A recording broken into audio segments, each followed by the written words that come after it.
Thank you very much, General. I appreciate it. And I'm greatly honored to host this lunch, to be joined by the leaders of Cote d'Ivoire, Ethiopia, Ghana, Guinea, Nambia, Nigeria, Senegal, Uganda, and South Africa.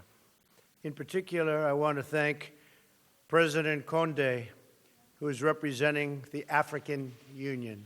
Thank you. Thank you. In this room, I see partners for promoting prosperity and peace on a range of economic, humanitarian, and security issues. We hope to extend our economic partnerships with countries who are committed to self-reliance and to fostering opportunities for job creation in both Africa and the United States. Africa has tremendous business potential. I have so many friends going to your countries trying to get rich. I congratulate you. They're spending a lot of money.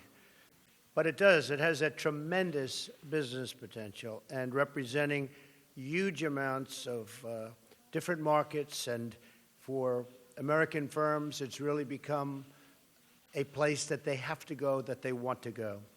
6 of the world's 10 fastest growing economies are in Africa.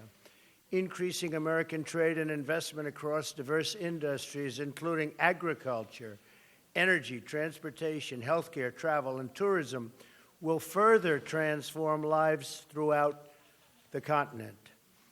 Secretary Tillerson and the U.S. Millennium Challenge Corporation are already considering an investment worth hundreds of millions of dollars in Cote d'Ivoire, which has made impressive economic reforms, really done a tremendous job.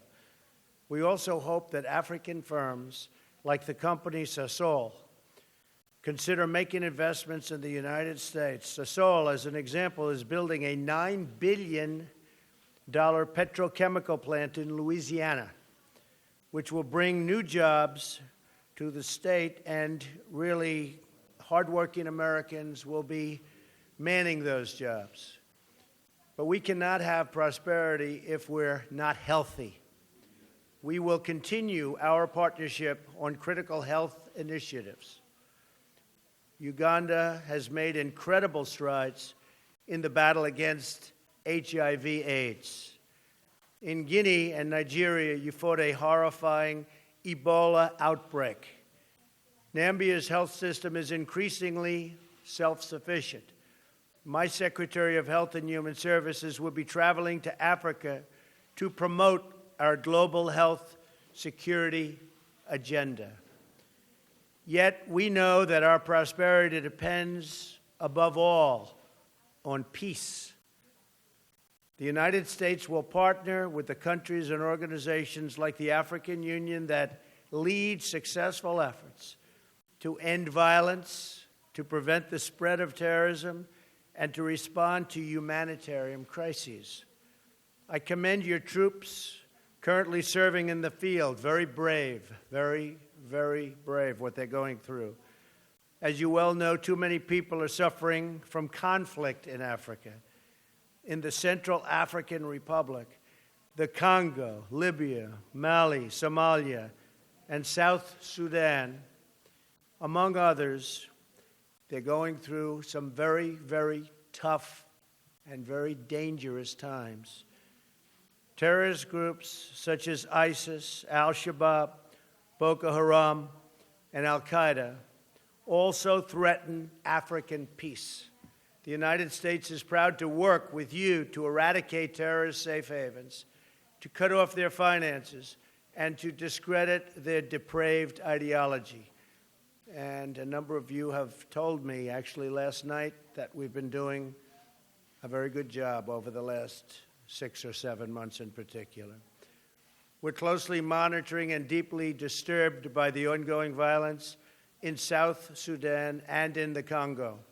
Millions of lives are at risk, and we continue to provide humanitarian assistance. But real results in halting this catastrophe will require an African-led peace process and the really sincere commitment of all parties involved. And I know you're working on that, and you're working on that very hard. To assist in these efforts, I'm sending Ambassador Nikki Haley to Africa to discuss avenues of conflict and resolution, and most importantly, prevention. Lastly, I want to discuss our partnership against a global challenge. Today, the world faces an enormous security threat from North Korean regime.